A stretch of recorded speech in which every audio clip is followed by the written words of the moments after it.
Welcome to Mock the Week. I'm Jarrah Green. Joining me this week are Andy Parsons, Fred McCauley and Russell Howard, Frankie Ball, Hugh Dennis and Sean Walsh.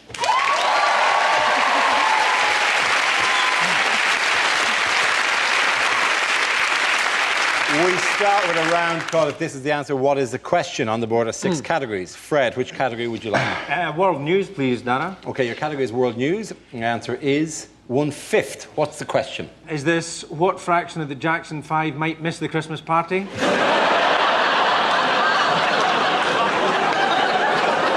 it how much of the weekend can Andrew Flintoff remember? Is it how much of French and Saunders is Saunders? Is it what proportion of Enid Blyton's The Famous Five can lick their own testicles? Is it England's only dwarf king was called Henry the what?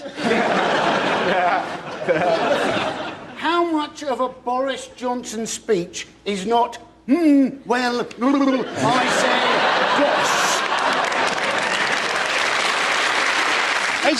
Is it how does Jamie Oliver pronounce one fish? Compared to how much you paid, how much is your house worth now? Is it whether you like it or not, how much happier are you when you've seen a fat person fall over? Never felt so funny. It's about Libya, I think, and it is what proportion of Scotland's tourist income is provided by American tourists? Very good. Well done, Hugh. Give me a round of applause. This is the news that campaigners have called on Americans to boycott travel to Scotland as well as the buying of Scottish goods in the wake of a decision to release Lockerbie bomber Ali al-Megrahi. The decision was roundly condemned by Barack Obama and FBI Director Robert Mueller. Scotland is now a rogue state, uncontrolled by Westminster. They've just gone crazy. Fred? Yes. Well, I have to say, it's a double-edged sword because on the one hand, we've got a huge international incident. On the other hand, we've annoyed the Americans. They're not going to come on holiday to Scotland. Who had a holiday booked to go to Scotland in September? I wouldn't go to Scotland in September if I was going into hiding. The only person making that trip should be an academic doing a report on the exact moment when depression turns into violence.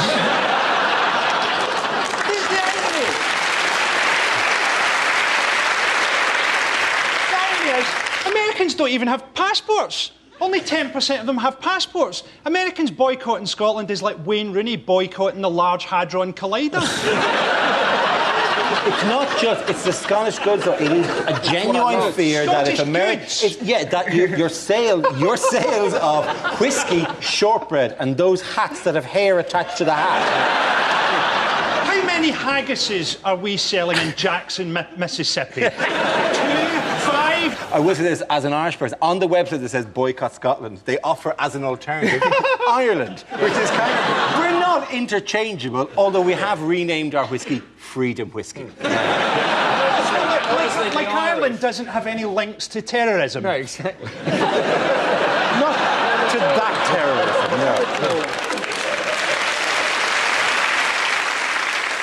I'm actually staying in Scotland this month, and I know for a fact that they don't care, because I got a taxi to my flat, and the driver came out to help me with my bags, and some Americans pulled over and said, "Excuse me, you couldn't give us any advice on how to get to the station, could you?" And he said, "Hey, get a sat-nav!"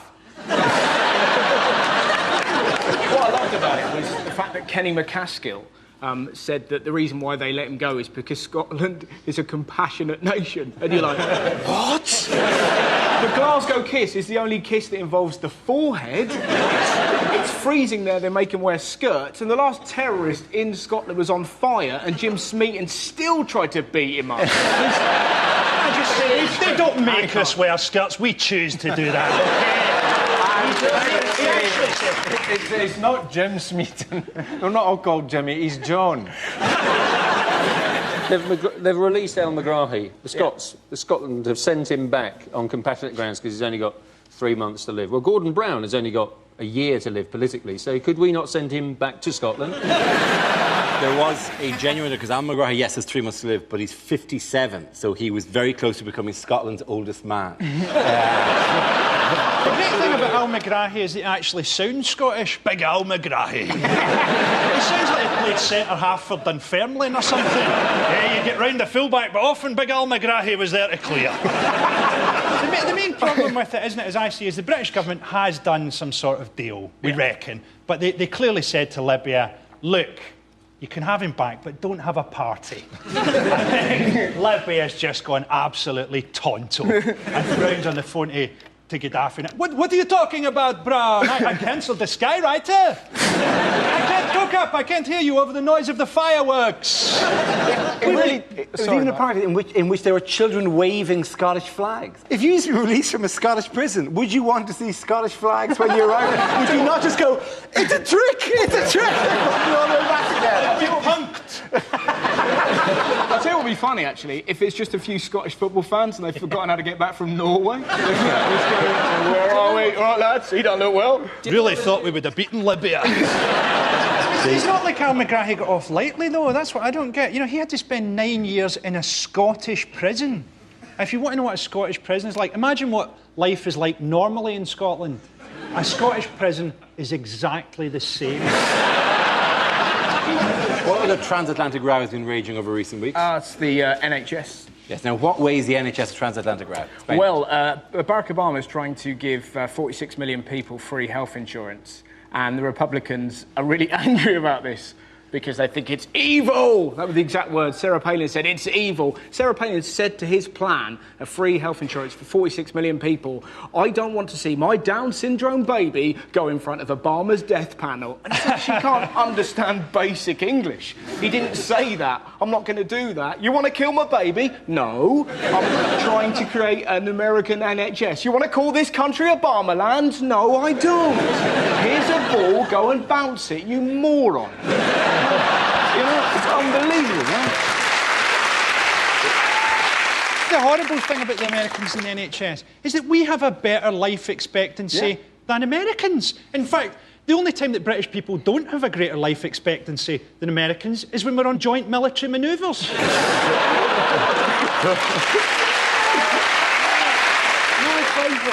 My favourite story was apparently an American newspaper wrote that had Stephen Hawking been British, he basically wouldn't be around anymore because, of course, he'd have had to suffer at the hands of the NHS. And you're thinking, what a brilliant, most powerful argument that is, apart from the fact that Stephen Hawking is British and says he owes his life to the NHS.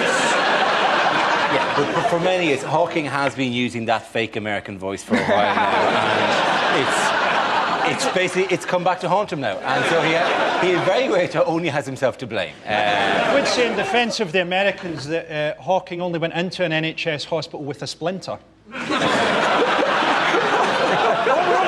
Surely he should have. We've got the Different different settings for different areas. Like He can't change it now. Yeah, but it must be a thing where he said up north. Ow, do!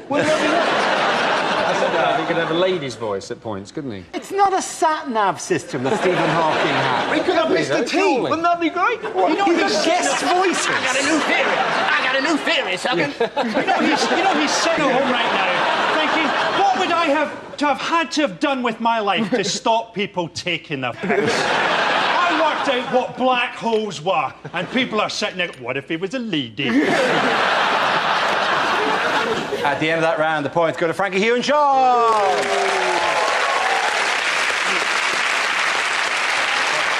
Now we play a round called Lady Gag Gag. This game involves Fred, Sean, Andy and Russell, so if you could make your way to the performance area, please. This is where we test our performers' stand-up skills. We spin our news generator, it settles on a topic, and anyone can volunteer jokes about the chosen subject. The winners are the people I judge to have produced the funniest stuff. OK, here we go. Let's spin the wheel. First subject is politicians. Who wants to come in on that? Andy Parsons. Now, Gordon Brown is just not very impressive, is he? He does that thing when he's talking where it's sort of, you know, it's with his jaw. You know, at the end of each sentence, like his jaw falls down. It makes him look like he doesn't actually believe anything he's saying. I'm going to win the next election.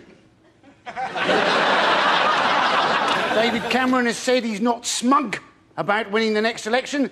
Trouble is, David Cameron, he looks pretty smug most of the time, doesn't he?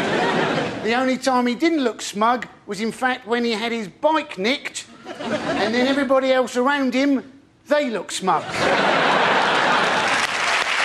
Well done, Andy. OK, let's spin the wheel again. The subject is healthy lifestyles. Who wants to come in on that? Sean. Yes, I'm very unhealthy, obviously. Look at the state of me. I look like a Thundercat on heroin. This is absolutely true. A couple of weeks ago, a homeless gentleman approaches me from behind, goes, "Excuse you, mate." I turn round, goes, "Oh, nothing."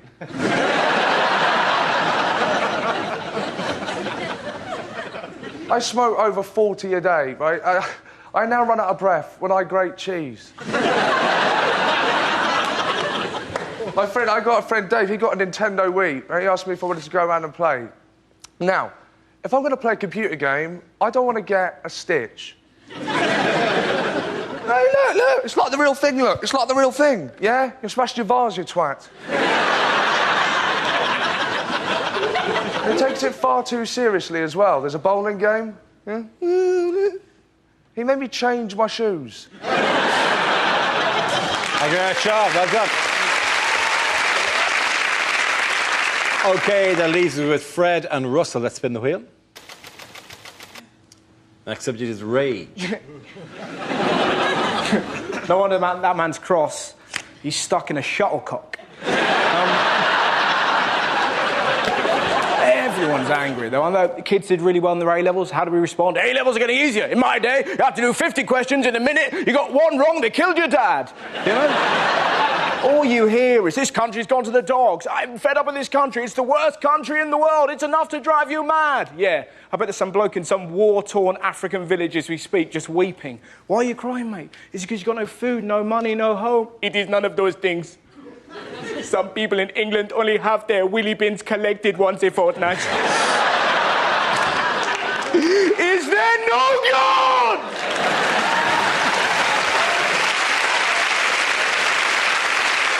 OK, Fred, let's see what you've been left with. Let's spin the wheel. Next subject is travel. Away you go. This week, Ryanair, the Irish airline, decided that they were going to carry out their policy and do away completely with check-in desks. Now, I've got many ambitions in life. My main one, though, is to be the barman in the bar where Michael O'Leary from Ryanair goes for a pint on a Friday night, so I can stand there and go, "Hello, Michael. How's the crack? What are you after?" "A pint of lager, certainly. 49 pence. "Yes, I know that appears cheap. The glass is going to cost you £2. "Will you be wanting a head on it, Michael?" "What made you think it'd be £3.49? Did you not book your pint online?" Thank you. I actually preferred it at the halfway stage with the self-check-in desk, which is bizarre. I remember the first time that happened to me, standing there in front of an empty check-in desk at the airport, asking myself if I've packed this bag myself. I'm a comedian, I went, "Might have done." I'm not having that kind of behaviour. I called security. I demanded a strip search, ladies and gentlemen, and it was a cracking start to the weekend, I'll tell you. The good news is my prostate's in good shape, and we found a bottle of Bacardi from a previous trip. Good. Fred. OK, at the end of that round, the points go to Fred and Sean.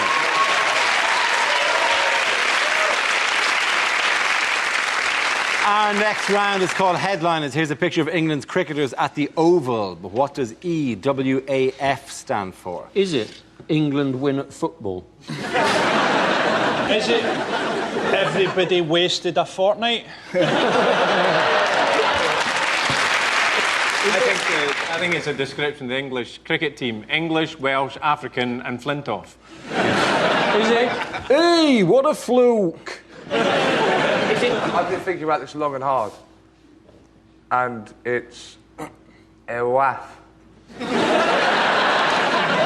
not. Can we move towards the correct answer? He's probably... Embarrassing war in Afghanistan forgotten.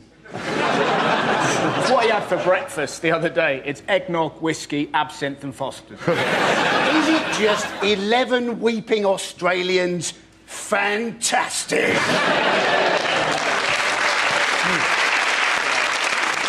England wins Ashes finale? Yes, final? very good. Well done. There you go. Yes, the answer I was looking for was England win Ashes finale. This is the news that the England cricket team beat the Australians in the last match of this summer's Ashes series, winning it 2-1. Woo! First things first, how pathetic is the Ashes trophy? It's hilarious. You can't go, what? And that's it. It's tiny. It looks, it's just... It's, Do you know what the best about it? It's hilarious. It's Still like, has the price tag on the underneath. But because Strauss is massive and then he's holding up this little piece of... He looks like he's holding up Pinocchio's dick. No, it's not the real one. It's not obviously the real. The real one's in the museum and can't be taken out of the museum because it's don't forget that the can't go anywhere. average height, So is it? they have to every year just get something from the gift shop. Essentially, I genuinely thought that the Ashes was a person. Who did you think it was? Just some famous cricket bloke, and he'd done pretty well, and they just went, well, put him in a cup. When W.G. Grace died, they burnt him, gathered him together, and said, "We'll fight for this every 2 years." Not only that, but don't call him W.G. Grace. Give him a sort of superhero name of the Ashes. So what... It's like the end of Indiana Jones. If you open it, does it swirl up and to see reform and go, "Well done," and then swirl back down. It's a significant victory because normally you would expect to lose to the Australians at cricket. We generally do lose to the Australians at cricket because they're naturally good at it. I mean, think about what cricket is. You hit something and run. It's the criminal mentality. I don't know why are they still playing cricket in the same way when I've already come up with a plan to improve it. I don't know if you saw my academic paper on this. Day 3, release the Jaguar. We're going to bring Graham Onions on, but he's been caught by the Jaguar. It's true that a lot of people, you know, aren't really into cricket, and you can see why, aren't there? There aren't many games in the entire sporting calendar where you can go after 4 days of playing, who's going to win, and get the reply back, it's too early to tell. Have you listened to Test Match Special? Yeah. Have you heard that? I'd never heard it before, right? So I try and get into the Ashes. And it's like, if you've not heard it, it's like your granddad's accidentally switched his phone on in his pocket. He's walking the dog. And because they've got 5 days to fill, there's nothing so boring that one of them will bring up that the other one will move him along. Yeah. They're just into whatever comes... I tell you what I'm going to do, Blowers. I'm going to spell out some of my favourite words. In Flemish. You're exactly right. Did you hear there was an amazing bit? I was watching a little bit, and Shane Warne just went, "Yeah, Dave," to David Gower, "have you seen Dumb and Dumber?" And he goes, "Yeah, it's pretty good, isn't it?" "Yeah, it's not as good as Wedding Crashers." Did you hear him talk about his lunch? At one point, Shane Warne's talked about what he had for lunch, right? So he made a barbecue, and there was some shrimps and a bit of chicken, a bit of salad. He said that, and the guy pressed him for more details. Yeah, the guy went, "Anything else?" It's almost like the cameramen are big fans of Mock the Week because they were back to their old pervy tricks they did in Wimbledon. You see, nothing to do, tatty Bojangles. It was just so there's posh men all over the country going, "I'd knock that for 6." That's the thing. If they get a boundary, they do that. That's the four. It's the weirdest thing of all. They do kind of like a weird like that, like a dodgy Vegas magician. But that's the umpire. But all the crowd do as well. Is this for real? Yes. Yeah. They do that as if they're going to go, "Whoa, my hands are empty," but now a bird. It's the biggest thing in the world. But when they get someone That's a out... 6, a bird. Is that a bird? I do that when I walk through a set of automatic doors to make it feel like I'm doing it. Yeah, I'm totally with you. I'll tell you what's quite nice. I know something. You know the Oyster card? You know the Oyster card they use in the underground set? There's a little tiny chip in that is what activated, obviously. You can actually open the Oyster card up and take the chip out and stick it into a wand and then walk through and go to tube station just going ding. I'm doing that. It's great, really. In other sporting news, how has Usain Bolt hit the headlines? He won 2 gold medals. He didn't didn't. He won 3. He won 3. From the I think Usain Bolt is fantastic. Partly because he's just got the perfect name for a sprinter, hasn't he? It's astonishing, Well, you just isn't think he should be lane 1 Usain Bolt, lane 2 Tyson Speed, lane 3 Johnny Whoosh, and then lane 4 the Russian I go zooming off.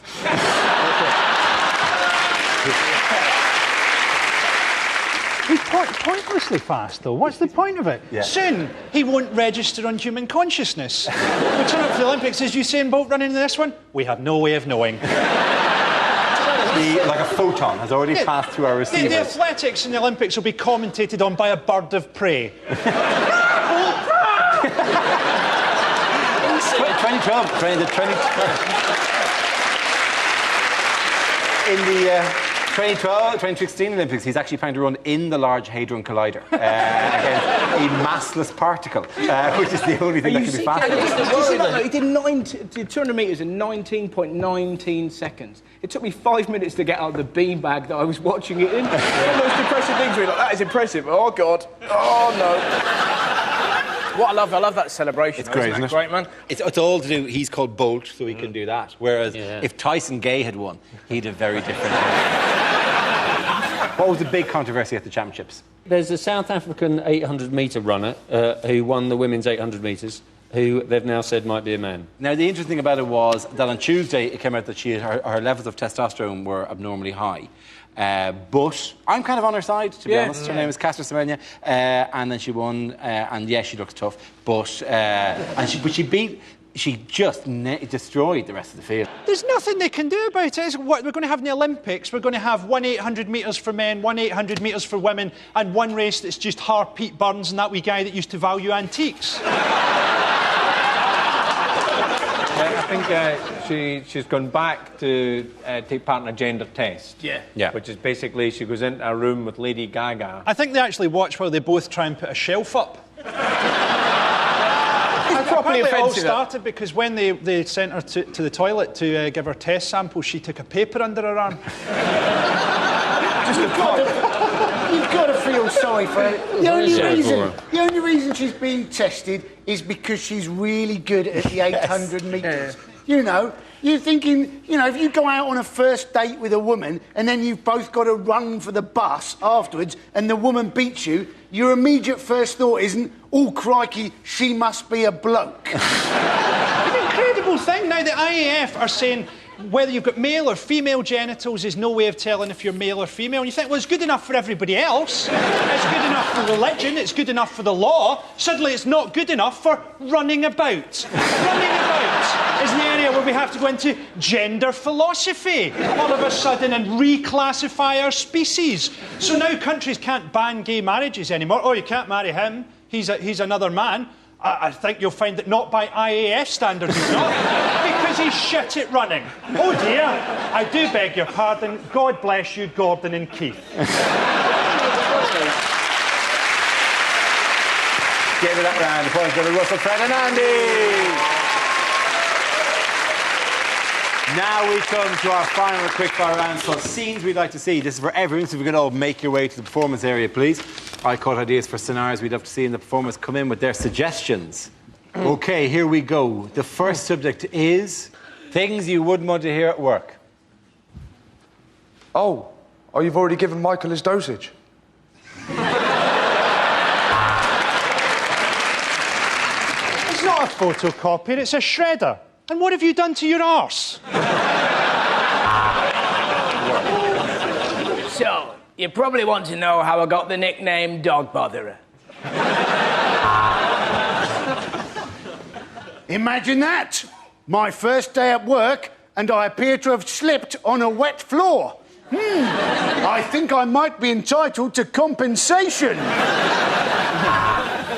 Do you mind if I leave early? I've got to pick up the kids before their parents get there.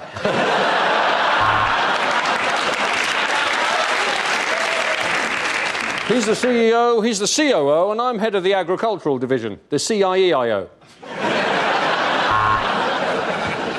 I want you all to put down those football bits that you've been sewing, because I've heard that it's somebody's very special 11th birthday. And we've got you a photo of a cake. Punchawaho, chungwa, punchawaho.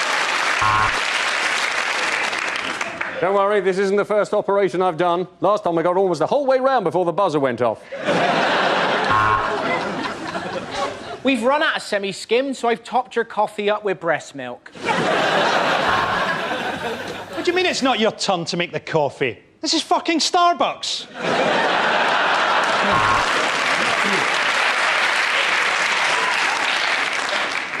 Get off your shit!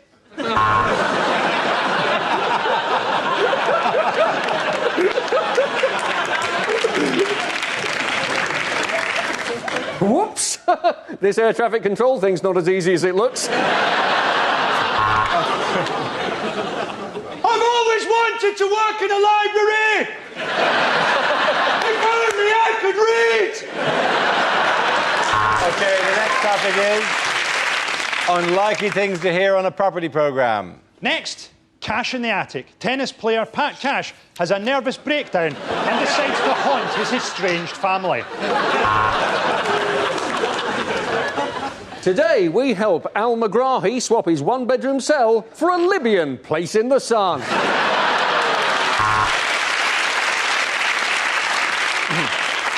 This couple's grand design is to turn an abattoir into an old folks' home by changing the sign. I'm Sarah Beanie, and I'm not pregnant. You can't decide between the two properties? Well, you're an MP. Why don't you claim for them both?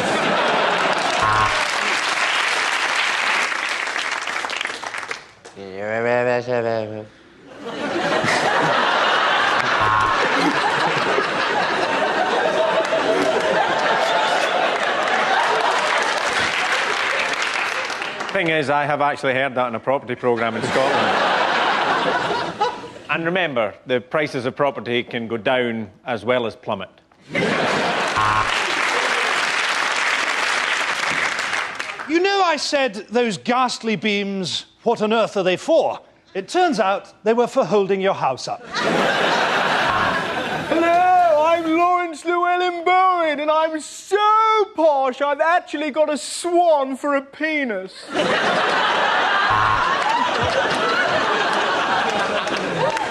Michael has always wanted to live in the country, and now he does. His business has collapsed, and he's living in a caravan in a field in Herefordshire. Even on a collapsing market, you can still make money from a flat like this. We invited 3 different estate agents to come and value it, then harvested their organs. Welcome to this episode of Holmes Under the Hammer, where we attack Eamon Holmes with a hammer. Next on Location, Location, Location, Kirsty and Phil finally go at it like dogs. And obviously this will all be included in the deal. Oh my God, he's back early. Quick, out of garden! Well, we've visited 5 properties so far, but they've all had alarms, so no joy there. Very spacious and with wonderful views, but this flat is in Dundee, so it might as well be built out of shit. OK, at the end of that round, the points go to Frankie, Hugh and Sean. That's the end of the show. This week's winners are Frankie Boyle, Hugh Dennis and Sean Walsh. Commiserations to Andy Parsons, Fred McCauley and Russell Howard. Thank you for watching. I'm Dara Breen. Good night. We all love it when things go wrong on live TV, don't we? Well, I don't if I'm at work, I have to say. Anyway, next on BBC Two, Clive Anderson sees the funny side of it all.